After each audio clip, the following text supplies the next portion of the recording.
The Rockpile Report, the pettiest, hardest drinking Bills podcast. Welcome, everybody, to another edition of the Rockpile Report podcast. I'm your host, Bills season ticket holder Drew Gear. That's my producer, Chris Kruger. Riding shotgun with us tonight, Doug Roloski. Hi, everybody. And, guys, I'm not even going to waste your time. We need to get into this. We are here with this week's Bills News Update.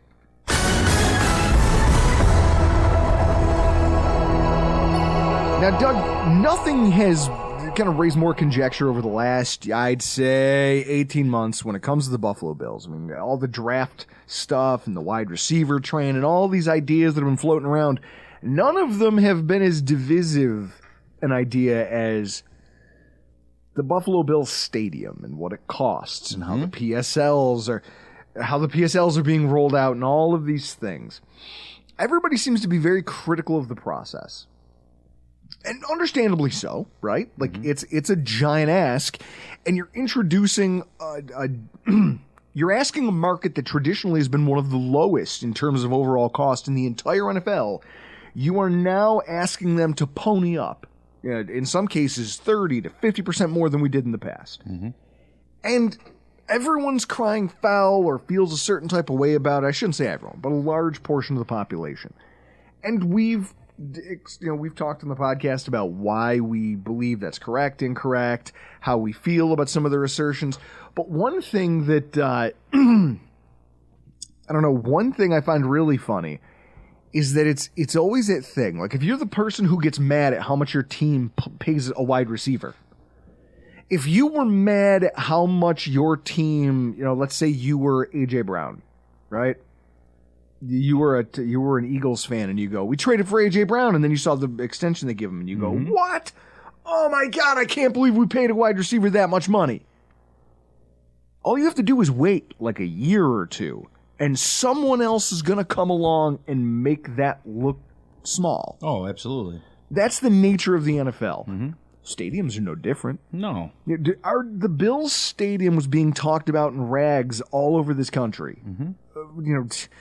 Like the guy who, literally people who write books about why stadium deals in any sport are the devil, and different financial economists decide they're going to pipe in. And the investigative Post here in Buffalo, who, listen, is somebody who wanted to do that type of journalism for a living. Most of these guys are hacks. Didn't Kansas City just vote theirs down?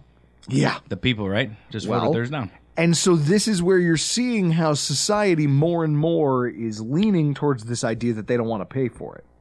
And that's fair. Fair. You're talking about billionaires wanting to build billionaire toys, basically. And throw in on top of that, especially to a low-market team like us, throw that on top of that now the owners don't have to pay taxes on the PSL money? And now, come on now. I know. So I could see how it upsets some people. It definitely does. I understand. But so here's what I want to know.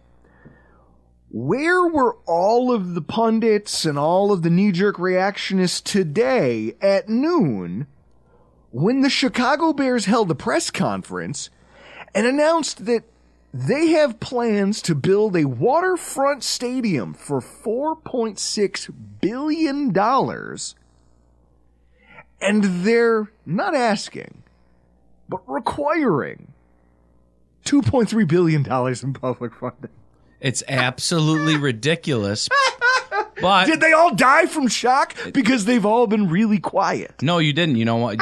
We would have, but you know why they didn't? Because they are part of New York, L.A., and Chicago. They're part of that top three. They are, just with the market and the sheer size. Think of how many professional sports teams that Chicago has, on top of the universities that all are around there and go there. What happened to all the hacks over at the Investigative Post here in Buffalo who were talking about literally trying to paint this as the Buffalo Bills Stadium deal is I'm doing my Bill Burr voice, like, reprehensible. The worst stadium deal in history. And it's not, and it's so funny that you said to start the show that not only does that work with contracts, but it starts with stadiums, because as soon as the Bills announced that they were doing this and it got approved and they showed us all the renderings, what happened a week later? Tennessee came out and said, we got you beat. And they released their convention center, hotel, restaurant, mall stadium. This thing is, if you haven't seen it, like, check out the renderings of that. Like, this thing is insane, but they're using it 365. Sure. They're using it for everything. Sure. You know what I mean? 100%. But yeah, understood. So it took like a week. A week. Someone went, we got that beat. A week. It's just interesting, you know. And I think more interesting is the concept that before Chicago even really gets the ball rolling on this thing, they might have a problem. See, when you open things up to public vote, the public gets to have their say, and you can say, okay, well, it's just like you pass any law, like the legalization of marijuana. A lot of states put it to a public referendum, let the public vote. Sure. And eventually it becomes passed as law because enough jurisdictions decide, you know what, we're going to do this. And so, while it's still not cleared on a federal level, right, state by state, different state governments go, this is what my constituency wants. They voted on it. We can try to block it for a while if we don't like it, but they'll just vote me out of office and put someone in who will do it. So we should probably capitulate. What I find interesting about this is you've got, now that makes, Chris, on public referendums in the last, we'll call it 10 years, on NFL stadium proposals, like, can you Google this? Did Miami put their hotel tax that funded the renovation of Hard Rock Stadium to a public vote? I don't recall that one. I'm not sure. I know Green Bay did for their renovations. Green Bay did. Well, Green Bay has to because they're publicly owned. Right. They did. Obviously, what we said earlier, Kansas City did. Well, so it starts with the Chargers for me. Because you go back and you look at when San Diego was kind of, hey, do you want to raise your taxes to pay for this team? And they overwhelmingly rejected it. Correct. And then the team moved. Oakland, same thing. Mayor and the Finns agree no tax-funded stadium without vote. Okay. So the public in Miami did get a say, and they voted it a yes. Okay.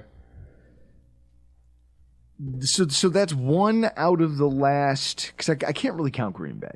You know, the city already owns the team. But look at the difference between Kansas City, Green Bay, and Miami. Think of the money. Well, this is in sure 100%. You know what I mean? But so then you watch San Diego say no. You watch the Super Bowl winning historic quarterback in his prime having Kansas City go, nah, pass. We're good. We're good. We're good. Which honestly, it's not a bad play just from like, if I'm being like just from a purely football perspective. Never mind the tax implications. Mm-hmm. You just watched your team win 3 Super Bowls in 4 years. Mm-hmm. Does it get better? No. Like, what are the odds that it's gonna get better than this 4 or 5 year run they've had versus what it might be 5 years from now? Right. Well, because that's what you're voting on. Well, you're not voting on today. You're voting on the perfect time to put it out there, because what are they trying to do this year? They're trying to do something that no one has ever done. They're trying to go for that three-peat. You know what I mean? No one's ever done that in the NFL. And so the concept, though, is you're forcing people to make an emotional decision on something that realistically is going to impact them far longer than Patrick Mahomes is ever going to play. Oh, sure. Than Andy Reid will be coaching. Sure. 5 years from now, when Andy Reid's new extended contract goes under and Patrick Mahomes is fucked off into retirement. Right. What do you do as a franchise when you're like, hey, imagine having this new stadium that you're now roped into paying more taxes on, and they're going to trot out the 2030 version of Todd Collins and Alex Van Pelt. Todd Collins. Oh, my God. You'd be living. You would be beside yourself. Todd Collins. You know, he owns the Buffalo Bills record for the longest touchdown pass ever. No, that can't be right. It's 100% true. Chris, Google that. I don't believe him. Go ahead. It wasn't Fitzpatrick? Nope. Todd Collins. Google Bills longest time. I can't wait. I can't wait to see your face when I'm right. I'm going to be so mad. So, fucking Todd Collins. That dude ruined a part of my childhood. Look at that. It's a Gabe Davis. Ties. Yeah. So, okay. So there's 3 with 9. So there's 3 with 98-yard touchdown passes. Fitzmagic to Terrell Owens. Yep. Gabe Davis and Josh Allen. And then who the hell It's Todd Collins. Who did he throw it? Quinn Early? Quinn Early is a hell of a pull. Man, I'm going to go with... I can picture that name on the screen in like Madden 90, like Madden 92. Um, Not Madden 92. It's like 95 or 96. But yeah. it wasn't. If that would have been, what year did we draft Molds? I don't know. Was it Molds? I don't know. Either way, Count here. will you two figure that out? I'm going to continue on with my point. I just saw a name, Billy Joel Hobart. What a good guy. Yeah. So imagine you've now voted to raise your taxes so you can watch 4, 5 to 10 years of Billy Joe Hobart. No.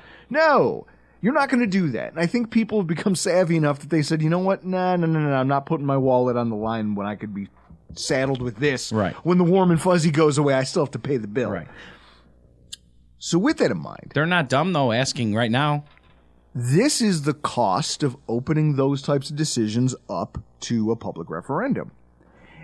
And so the reason why I kind of opened talking about this Bears situation is that there is something unfolding here in New York State that a lot of people aren't talking about.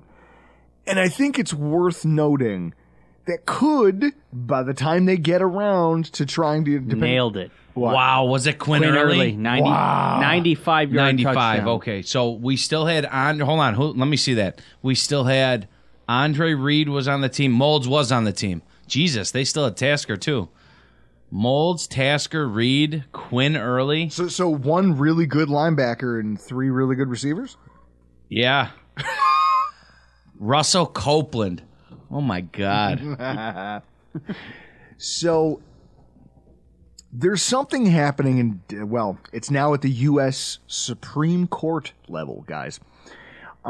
If you were to go Google docket number 231058 for the United States Supreme Court, what you're going to find is that just 2 weeks ago, the U.S. Supreme Court, hilariously, a case that was filed by downstate New York residents, a case attempting to force a Supreme Court injunction to halt all New York State funding of Kathy Hochul's agreement to fund the $850 million of Buffalo Bills Stadium construction. Now, I find this hilarious. You're going to see why in a second. So first of all, the principles that stand on is it's Article 7, Section 8.1 and Article 8, Section 1 of the New York State Constitution, which, for those of you who don't know, lay people, there's obviously the U.S. Constitution, and then every state sort of has its own bylaws written underneath that. This has to do specifically with the aid of any private corporation or private undertaking. You're going to make me look up this Constitution of like Louisiana. Yeah. And just see. Oh my God. Can you imagine what's in the books of the Constitution of Alabama? No. Somewhere in there, there's a fucking Roll Tide. You know it. You know somewhere in there, someone who was printing that out just snuck in a Roll Tide. And how many times does the word plantation come in still? I bet you it's ridiculous. They're like, you can't say that. I bet you it reads the way Ashley Schaefer talks in Eastbound and Down. That would be insane. You learn something new every day. I didn't know states had these. Yes. That's insane. Let's hear this then. So the concept is that the New York State Constitution, by these articles and sections, forbid the use of state funds to kind of fuel any private corporation or business without public consent. Now, and I guess it doesn't say without public consent, but that's why I was talking about earlier. You put things to a public referendum, and if it passes, then you make it law. That's how things work. Here we go. So what they're oh, did you find the play? Dun, dun, dun, dun. Oh, get up. Oh, no one touched him. There you go. That's sweet. Quinn Early, 95 yards. See, there's no. There's another one though. That's the one. There's Todd Collins. Right. There's another one though, because he took over for Jim Kelly after Jim Kelly retired. Correct. Yeah. The Todd Collins pass I'm talking about. He's one of the 3 that are tied with that 98-yarder because that happened at home. I don't think it did. You're going to have to prove it. So while we get into this, I'm listening. What this guy is trying to propose is that by not allowing New York State, right, not just Erie County residents, but New York State residents to vote on the resolution to supply these funds for this project, they violated his constitutional rights. The New York State now I want to remind you, he filed that. You know how you get to the Supreme Court? is when you filed something at every level of court that New York State has to offer, and they basically laugh you out of the room. The New York State Court of Appeals forbid him from appealing. Like, this was a thing where New York basically said, hey, get lost. Right. Boo. They heckled him out of the room. The Supreme Court has at least accepted the case. Now, this doesn't mean a lot, right? Like, accepting a case doesn't necessarily mean you're going to go hear arguments on it. Like, Chris, I can't wait to get the angry messages from Mark when he hears this and talks about all the ways you don't understand law. Neither do you when you pass the bar. Kiss my ass. What I understand is that accepted doesn't necessarily mean that they're going to hear arguments on it. It just means they want to look at it. They want to look at all the information. They want to see if it actually has bearing because they find it interesting. And it does make sense when you look at the scope of things, right? Sure. This is a citizen saying, my state gave up taxpayer dollars without our consent, which is against our state's bylaws. So we think they violated my state constitutional rights. Okay. You want to have that conversation and see what your recourse could be to compel a government to abide by that. Okay. Dumber battles have been fought and won and lost. Sure. But I think it's worth mentioning that the people involved sound a little... You ever heard of the term unsympathetic victim? Sure. I'm going to let you decide, Doug. First of all, Chris, I want you to put that photo of the guy up on the screen. Now, this guy's name is Tony Futia, F-U-T-I-A. This is a picture of him wearing what looks like an ATF jacket, right? Except it's part of his uniform for the We the People Foundation. Now, that guy on the left, Bob Scholes, is he's like a guy who knows some legalese. I believe his lawyer. He calls them trousers. He calls them trousers. Slacks. One of them has slacks. One of them is definitely wearing what you would call trousers. Sure. Now, here's what I love about this guy. First of all, dude is old. Old. He has been fighting the IRS on the grounds that income tax is unconstitutional. This guy has been leaned and levied to the tune of more than $150,000 US because he hasn't filed an income tax return since 2014. He hasn't voluntarily paid state or federal taxes since 2013. How's he not in jail? Because he keeps filing for injunctions. And he keeps fighting it in court. And the day's going to come here very soon where he has to go to court and they're going to be like, listen, you crazy old bastard. The rules say you have to pay your taxes. This is what I love. There are people. Have you ever seen this, Chris? Heard about sovereign citizens? No. Okay. Doug, have you ever heard about this phenomenon? Google it, Chris. Sovereign citizen. It's a group of people who show up places and basically will, like, if you tried to pull them over for speeding and you ask to see their license, they'll say, I don't have to comply with that because I've declared myself a sovereign citizen, which means your U.S. law doesn't pertain to me. That person's just a douchebag. Sovereign citizens believe that courts have no jurisdiction over people and that the use of certain procedures, such as writing specific phrases on bills they do not want to pay, and loopholes can make one immune to government laws and regulations. That's just a douchebag. You can't do that. Is that the layman's term for what it is to live in a... You can't do that. Who says that? A douchebag says that. Come on. You know what you know what you're going to make me do?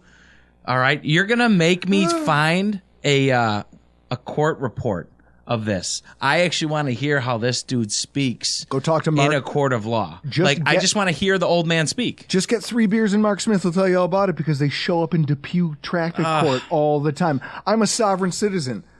What are you talking about? You were speeding. I just want to hear this old guy talk. You imagine him talking to Your Honor, I fought the Nazis. Okay. And now you want to tax me some income tax it's talking about? You can't do that to me. No, I'm not going to sit here and hand-wring over this guy's case, right? But I think it's interesting. I mean, for all we know, this guy, and that's the worst part because he's so old, they're not going to throw him in prison, right? No. They're not going to do that. But man, if there was anybody who was ever asking to be thrown in debtor's jail, it's this guy. Oh, it's him all day. Nothing since I'm not 2014. filing my tax returns. I'm not paying my taxes. What are you going to do about it? It's like, no, the government can do everything. I had this conversation with a former coworker. Everything in life is a choice. And people go, well, they forced me to do this. No. Nobody forced you to do anything. No. There is always a choice. It just means sometimes taking on a consequence that you don't like. That's just asinine to me. That you imagine the balls on you. You can't ask for my license, sir. You are going 108 miles an hour. You don't have the right. Get the hell away from my car. Like what? And what are you gonna do if you're the cop? You don't have the right. What are you gonna do? Officer, this dude's 92 years old. You're not gonna get in a fight with a 92-year-old. I don't care if you're 58 years old at the end of your career. You're still not gonna fight that guy. You're gonna drag a 92-year-old war vet out of his car because he goes, nah, I ain't giving you my license. You can't ask me that. It's a wild Oh scenario. my God. So, but this is the guy who's now launching something that could become legislation or at least could complicate something that we're all kind of have a vested interest in. And Chris, where did he say? Seeing how it pans out. Where did he say he lived? Where was he from? Westchester? Yeah. Yeah, Westchester, New York. So it's down. It's like the tri-state area, White Plains. Okay. So down there by like right almost where it touches Connecticut. So right outside of New York City. I've Yeah. been to Westchester. Yeah. Fancy? Nice. Fancy? Nice place. My best friend in high school, Mike Kofel. Oh, before you say it, guy also divested him conveniently before he stopped paying his taxes. Divested himself of all of his property and everything else. Gifted it to his kids. Tax sheltered all of his money. So they can't take it. So they can't take it. No. Continue. High school. Okay. So up in that area, they don't have high schools that are like centered around kids with like just standard learning disabilities. Okay.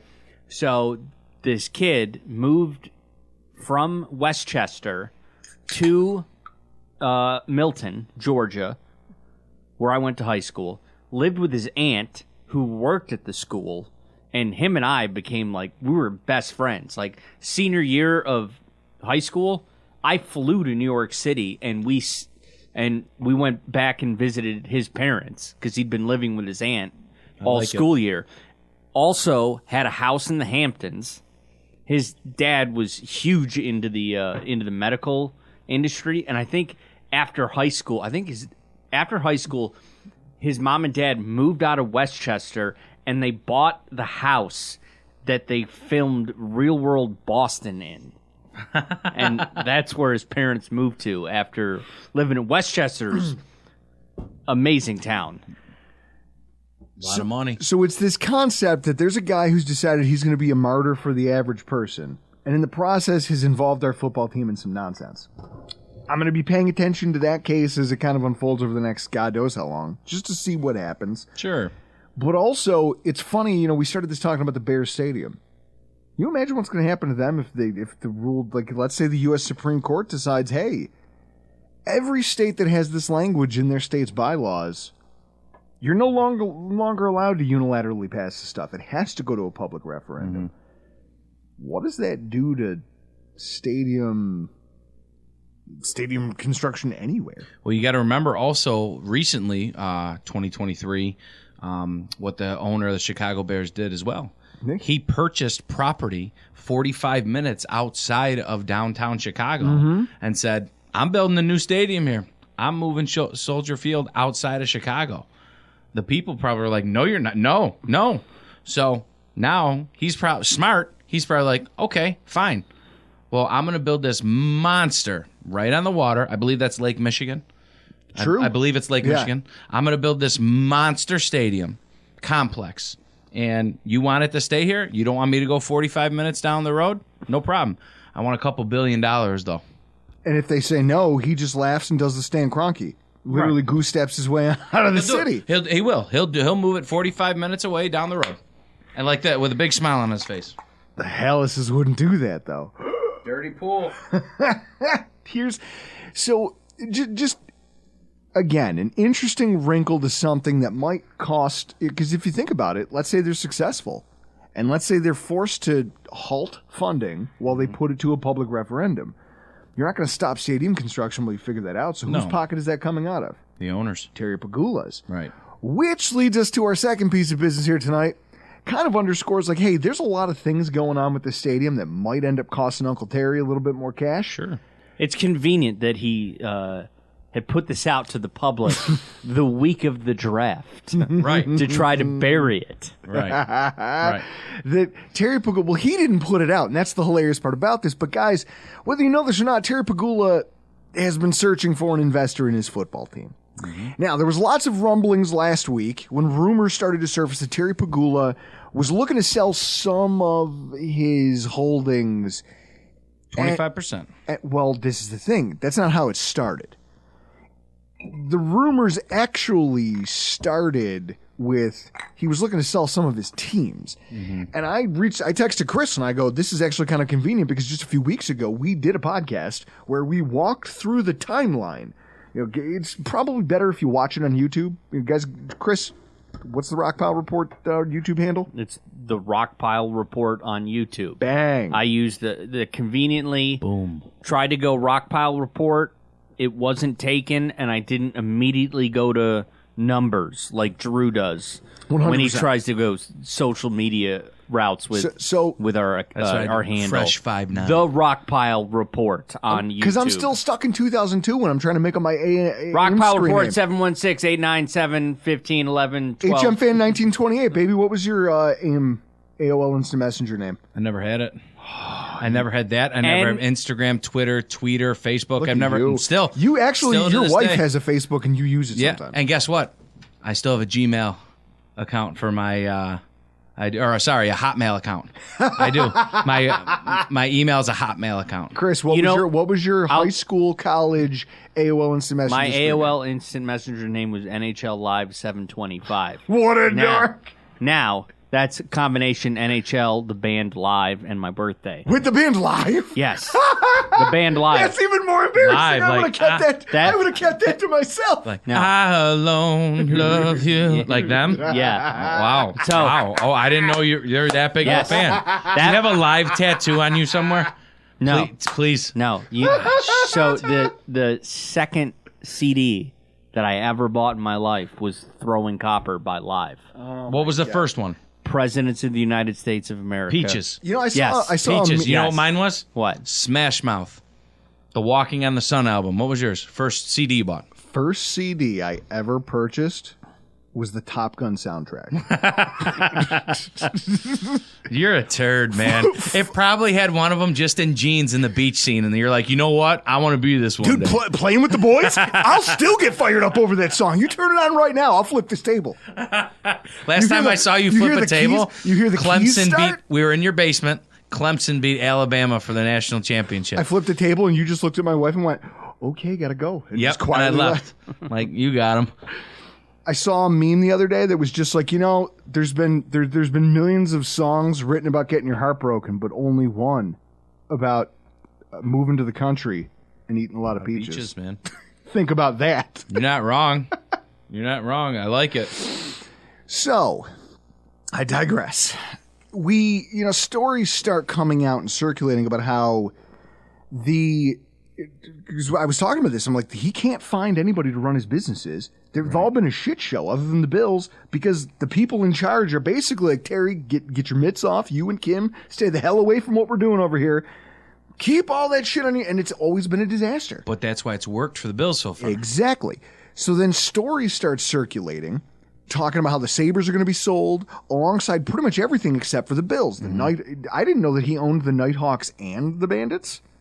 I didn't. I Yeah. knew he owned the Bandits. I didn't. He owns the Rochester Yep. Nighthawks. And so all didn't these know that. stories start. I'm getting text messages from my uncle, like, what do you know about this? Have you heard anything? And I'm like, fuck, no, I haven't heard anything because it can't be real. If he ended up ever selling the Sabres, does that come with the Americans? Is it a 2-for-1 kind I of deal? believe so. I don't know. Because I don't- they have an that's arena with interesting. upkeep and everything like Hey, that too. call in if you know. Chris, here's a question. What were your first thoughts or feelings when you saw that blurb come across Twitter about how, hey, the Sabres might get sold? Well, I will tell you this.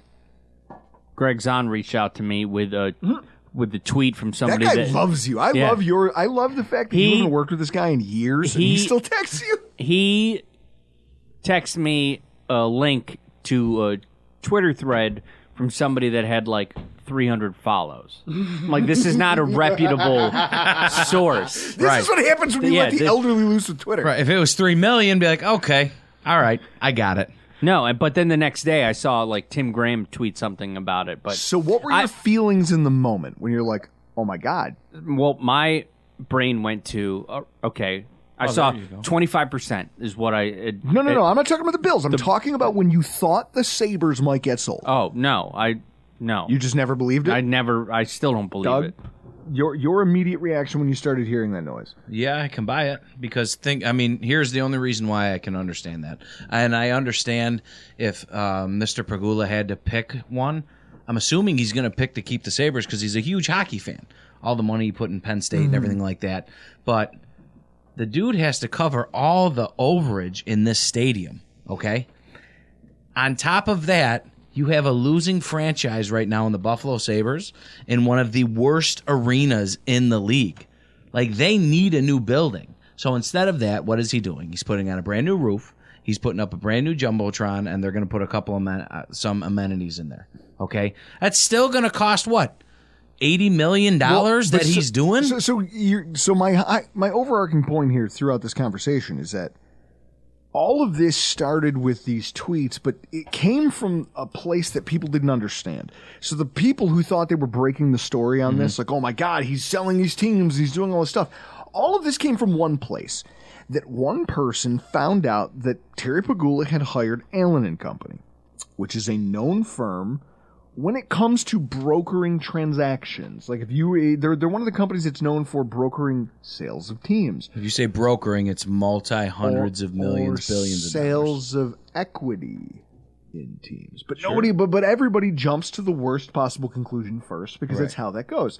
So one person lets it slip that they've hired Allen & Company for some exploratory conversations, and the conversation immediately skews to what you would believe. The Sabres are a losing franchise, and the building sucks, and everything's been bad, and Pegula can't get it right, so obviously he wants to sell him. And that's what everyone ran with. The reality was, and I'm sure there was probably a sense of relief among some people, when they found out that it wasn't to sell any of his other franchises, it was to try to facilitate a non-controlling portion of the Buffalo Bills. Now, just to give some people some background, the NFL has been talked about, like Forbes called it the hardest, so what did they say? It's the strictest ownership rules of any professional sport. Like to get into? So if you want to be considered an owner, right? You have to have a lead investor. One, doesn't matter how big your group is, the lead investor has to have a 30% stake by himself. Because NFL owners don't want to have, like, what are you going to, like, think about those NFL owners meetings as a richer, fatter United Nations. Right, they don't want 6 people representing the Bills sitting at the table. Chris, imagine if it was like, hey, and now this is the Buffalo delegation, and it's Mark Smith, because you know he's rich, Mark Smith, and then it's you and me and Doug in a pinstripe suit with his Jesus piece hanging out and his hair slicked back. I got good hair, Chris. And they have to sit there and go, I'm not talking. Like, if I were to walk up to Steve Biscotti and try to ask him a question, do you think he's going to talk to me? Do you know why the Atlanta Thrashers are no longer around? I'd love to hear it. Because they were owned by a group, and everyone hated each other. So that's why they're in Winnipeg. And ownership groups don't work. And so that's where they say one person has to be the figurehead, because that's the only person we're negotiating with, where we want to talk to that person. We want to know that that guy has say. Everyone else can contribute their money, but there's only one person we're willing to talk to. Can you imagine if I walked up and tried to ask Steve Biscotti for a favor? He pays people to mace people like me. So what kind of person do you think is going to be looking into this 25%? Because they're not going to have a say on anything, but this is strictly going to be money. And it gets tougher than that. No group can be larger than 25 people. The group can't borrow more than $1 billion from any bank, anything else. It all has to be like so. Whoever's buying an equity stake has to have it in cash. Chris, what's 25% of $3.6 billion? Well, that's what I was going to ask. So, Chris, can you give us the figure? What are the bills worth today? And here's the other thing: no private equity firms, no sovereign firms, sovereign funds, and no public corporations may buy a part of an NFL team. Although the money pig that they are. They did put together a group to analyze that and see if they couldn't soften their stance. So you're just talking straight. You got to have. Well, that's going to limit the field for sure. There's a dude who has to have the nut, and then everybody, like he can have 10 guys with him who all chip in. But there's one guy who's got to have a giant chunk of liquidity. Now, Chris, what are the bills currently worth as of $3.7 billion? And if you're selling 25% of that, it comes to $925 million. So right off the bat, okay? So we're just going to say $900 million. We'll make it easy. Right off the bat. In New York State, celebrities, other owners, whatever you think of, entertainers, who has that kind of money from New York State? There's probably not a singular guy, which is why this group dynamic becomes important. Because you're going to find minority in what? You got your hand up? John Bon Jovi. I'll shoot you in the mouth. I almost punched your screens. I was going to say I'm not even being funny. You know who, just because there's two of them. And they're married. You know who came right to my mind? Who? I'm not being funny. Oh, boy. Let me lean back for this one. Jay-Z and Beyonce. That's the only thing I could think of in the state who combined have $900 million to give to that dude. I don't know if you've been following social media lately, but Jay-Z's got his own. He's got 99 problems, and the Buffalo Bills ain't one. He doesn't need this. And we don't need that. I mean, he ain't friends with Diddy. Yeah, that's kind of part of the problem. Oh, no. Boy, Oh, yeah, no, it's bad, dog. So Tom Hanks is out. Tom Hanks is also out, yes. All right. Like, you could have a coalition of people who come together to kind of cobble that together. With one spokesperson? Yeah, the minority holder would have to be a figurehead, and they would have to own at least 30% of whatever the investment is. Now, you're talking about $900 million. Okay. Oh, he's got the list of richest Americans. Who's that lady in the middle? No, these are the 62 New Yorkers made Forbes. That's richest. See, I went with New Yorker because... Listen, you could still live in New York and fly out here every Sunday on your private jet with your 52-minute flight and get to the game. You know what I mean? That's why I understand. That's the only reason why I said New York. Now, here's what I'll say. Like, when he mentioned John Bon Jovi, like, I don't know about people who we'd want, but I do know a list of people who shouldn't be allowed anywhere near this. Nope. He's one of them. Oh, absolutely, he's one of them. Like, if Chris ever brings that idea up in this studio again, I'm going to put on Playing with the Boys. I'm going to cut the jeans I'm wearing right now, I'm going to cut them into jorts. I'm going to take my shirt off, and I'm going to tear this place apart brick by brick. I don't even, listen, I could be sitting at work in the jail, okay? I could be in my car, whatever. If I hear a Bon Jovi song, it immediately gets changed. Immediately. I still can't. This dude wanted to, even the idea of going to Toronto. It just gets me infuriated. I'm laughing. I'm laughing at the idea of you, like in the movie The Longest Yard, going into a prisoner's day room and just shutting the radio off because there's a Bon Jovi song on. Oh, I'd smash one. Just going, what? I'd smash one. What? Who wants a piece of it? Listen, if you know it, listen. I've been at that jail long enough, and they call me Mr. R. If you know that you hear Prince coming out of my van, you better stay away because I'm in the zone. I'm singing, and if it's Purple Rain, I'm not afraid to cry in front of people. If it's Purple Rain, I might tear up and cry. Him riding on that bike, one of the best movies I've ever seen in my life, man. I also think that this might be a blessing in disguise for all parties involved. The Sabres, the Amerks, the Nighthawks, the Bandits. Follow me here. First of all, the act of taking on an investor like that is essentially just taking out a home equity loan. Mm-hmm.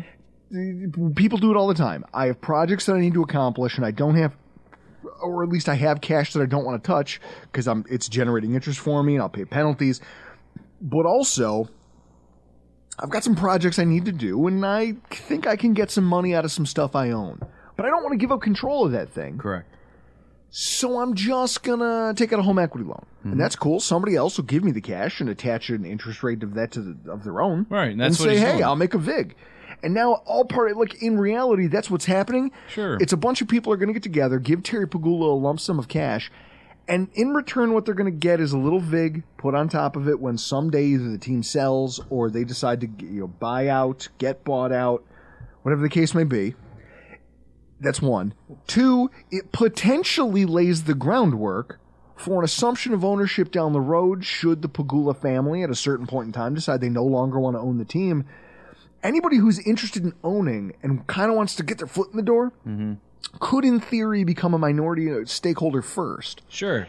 And then they start to work the NFL circles and start to meet people and that way they can get, like, hey, NFL owners don't know me and they have to approve of me first. Let me get to know some of them first, and then when the day comes where T-Peg says, hey, I don't want the team, Right. or he passes, his wife passes, and his daughter, they don't want the team. They could be like, we've worked with Bon Jovi for the last decade, and we know... Over my dead body? Right. And we know that, like, they're going to have a better chance getting approval for a sale to become a next owner of something because they're going to be noticed that, oh, well, we've already had him around or her around for the last 10 years. It becomes part of succession planning for an NFL franchise. Also, so you got your cash, you got your succession planning in case. And let's say that number's accurate. That's $900 million. But there's also something I've been thinking about. It's going to cover a lot. That goes back to this idea of the podcast we did, talking about how shitty these executives. I mean, literally, they can't stop quid pro quoing their way out of their jobs. Yeah. Every single suit that Terry Pegula puts in is like president of PSE, or I'm going to name this guy the CEO, and this is going to be my head counsel. The CFO. Why are you fooling around in England? What's happening here? He can't find people he trusts to do the job well. Right. And they all keep botching it. They get themselves fired. And it's hilariously bad. When's his daughter done playing tennis so she can just go back to Harvard, finish her stuff? This is it. It's like at a certain point, someone needs to step in here. But this is why bringing in another group of wealthy individuals may have advantage for the franchise. In the sense that what you'd be doing is you'd be bringing in other wealthy people. Now, maybe not billionaires, multi-billionaires, but you'd be bringing in other wealthy people who then, by default, you've widened the circle of other capable executives that they may know. Right. You gain access to networks of other professionals who you think can come in and work in a sports capacity to run a business like it's a business and not like it's Mad Men inside the office. I think that there's a lot of benefit to this. Well, think about just the relief that it's going to give him. Like, again, like I was saying, let's say that $900 million is accurate, okay? That's going to cover his overage for what's going to happen at this arena or at this stadium, and that's going to cover the upgrades that he's doing at the Sabres arena this offseason, like I said, with the roof and the Jumbotron, and then some. You're going to have stuff left over. You know what I mean? So maybe it's going to give... I mean, he's a billionaire. What did they just say? He's worth $6 billion? 6.6, something like that. That's what Pegula is worth. That's his net worth. Oh, see, luckily You know for what I us, mean? we have luckily for us, we have a better-looking Jamie Vernon. Okay, what do we so got here? 6.8. So that's going to give him some relief to where, okay, I'm going to be able to make sure the stadium is good and anything in the foreseeable future that comes up. You know, they want to do a 40-foot tall buffalo in front. You know what I mean? Whatever. He can cover it. This is going to give him a little peace of mind. Or and if some it's gonna give him a idiot chance to do downstate things. ties up his money for an extra 6-7 months. Right. You know what I mean? That's all it's going to do. And this doesn't mean that the Pegula family can't own this team for the next 100 years. Yeah. They can. They're going to own 75%. The 25% be like, no, I don't think you should trade this person. I'd be like, huh, You don't get a say. thanks, though. Appreciate you. Well, the funny thing is they would have to go, like, someone would come in as a minority owner and go, hey, I don't think that that's a good football decision. And Terry would laugh and go, oh, I don't think you understand how this works. I don't even get to make those calls. You have to talk to Brandon Bean. Right. And Brandon Bean is going to be, like, you're going to walk into his office as a minority stakeholder in the team, and he's going to not even have his shirt on. That's how little he respects you. You're going to walk into his office, and he's going to ignore you for the first 5 minutes you're in there. Chris. And then be like, oh, sorry, I didn't see you there. Chris, what Drew just said, what he just said is absolutely why I still have faith in the Sabres is because we have watched Pegula do it with the Bills. We've watched it be like, you know what? Nah, I'm going to let Bean and McDermott run this show, and I'm going to sit back here. I'm going to throw my 2 cents in when it comes to a first overall draft pick or paying a Josh Allen. I'll throw my 2 cents in, but I'm just going to mind my own here. As soon as he figures that out with the Sabres, I think they're going to be okay. Give the job to hockey people and get out of the way. Lindy Ruff. Oh, We could have the Lindy Ruff conversation all night, but I'll tell you what, guys. I think this has been a productive conversation. I think we've covered a lot. I think we all learned something, especially Doug, who didn't know what a sovereign citizen was. Do you know that there's whole YouTube compilations of these people just getting tasered? If you were a police officer and someone told you, imagine someone and you've had a bad day. They're in the wrong. You are right. You can't ask me for that. Get the hell away from me. I don't have to step out of the vehicle because I'm a sovereign citizen. Your laws don't apply to me. You want to bet? Right. Hey, back off, Four Eyes. Right. Next thing you know, you're on paid administrative leave because you just dragged an 88-year-old man, and that's it, out of his car window. You're like, I can't do this. We just have to let this guy. That's how the IRS is looking at him. They're this like, dude God. fought in the Battle of the Bulge in Belgium, and he's getting tasered and taken down by Drew Gear. So the IRS is looking at this guy going, we should just hammer this guy, but we can't smite. Because he doesn't. How smart is he, though? You know what? Here, honey. Grandkids, kids, everyone getting all their stuff. He offloaded everything, and now he's standing there daring the government to smite him, and they're like, damn it. I need to get my hands on this court transcript and just see how he addresses people. I hope he talks down to them. I was going to say. I really hope he's a nasty, nasty man, and that he just talks down. And he's Italian, right? Look at this. Look at this. Well, sovereign citizen getting tasered in court. Man gets tasered in court while trying to clear his name. You did a good job of clearing your name, sir. And now you're just guilty of a different crime. And that looks like a nice courtroom, too. And that crime is called stupidity. And on that note, guys, we're going to get out of here. I'm Drew Gear. That's Chris Kruger. That's Doug Orlowski. And this has been your Bills News Update.